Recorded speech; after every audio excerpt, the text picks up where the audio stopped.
We all are born with no dreams. When we are born, we are just babies. This much, not doing much, just crying, right? It is then that we have, it's like a sand castle that gets built, right? You first build the sand foundation, and that is how the castle builds up. So you seek, you observe, you have those mentors that then make it that you that you want to be. So today's story is about My Foundation Stone, part 1. It consists of 4 chapters. The protagonist of my story is none other than Dida, my grandmom. Chapter 1. Dida is a young mom of 6 kids and a disciplinarian husband who works in the army, no time for family. She is happy with her family. She is that mom who caters to everything. The kids are also good. Some are going to college, some are aspiring to go to college. And after some time, Dida feels that, yes, I am on to my responsibilities. But what about me? I need to do something. And that is when she goes on to join college with her kids. And not only that, she becomes a graduate and then she does her master's. Pillar 1, intent. The intention or the zeal to do something. Chapter 2, a few years have passed. Her kids, they have settled. They are now having their own nuclear families. She visits them, they visit her. And she decides that she is finally free. What can she do now? She can now live her dream. She wants to live alone. And she becomes a school teacher not so far away from Kolkata, where her daughters and a few sons live. And she lives there.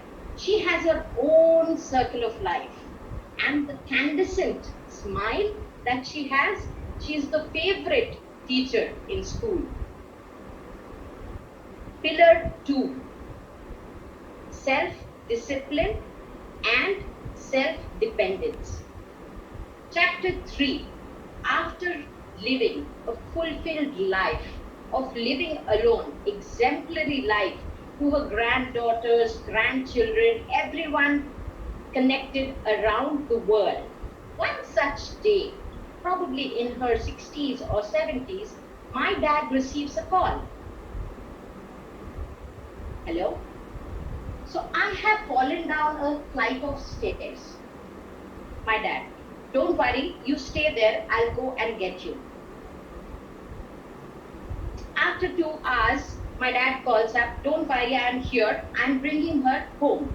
Of course, you're bringing her home, we are setting up everything. Dida is going to come on, we have to go and help her out because she's fallen down the stairs. After 4 hours, dad calls up, she's fine, we have reached, we are just coming up. So we rush to get Dida, to help Baba, to get Dida out. Baba means dad. What do I see when I go to the door? Dida walking in, staggering, but walking in. I rush to ask her, let me help you. No, you don't have to help me. You do your work, you get my bag and get it in the room. I'm fine. Okay, that's my Dida. No help required. I can do it myself. I see the screen is freezed. Is it just for me or everyone? After some time, 5 days, the doctor's appointment. Dida and my dad goes for the appointment. She has completed her X-ray or MRI reports. Doctor observing her report. This is her report, right? The nurse. Yes, sir, that's hers.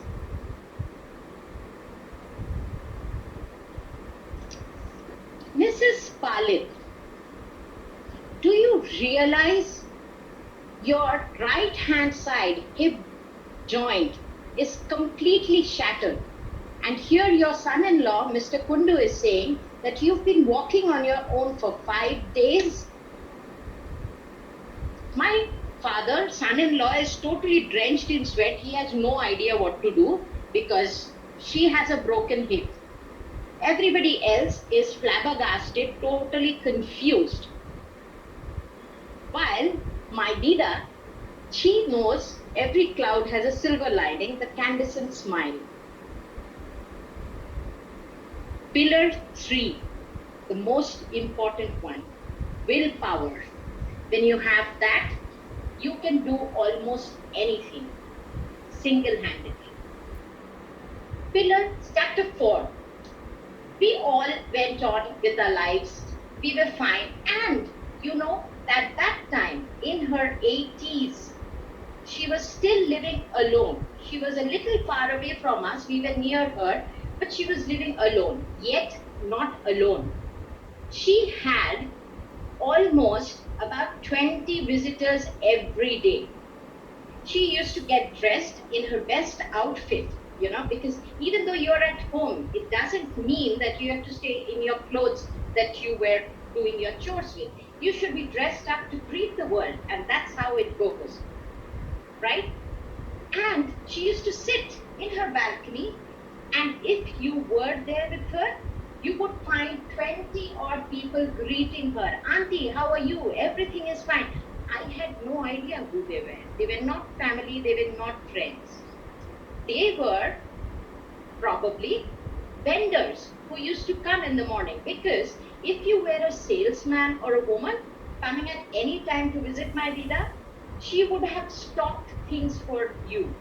If you're coming in the heated afternoon, very warm, she would offer you lemon juice or Glucon-D or cold water.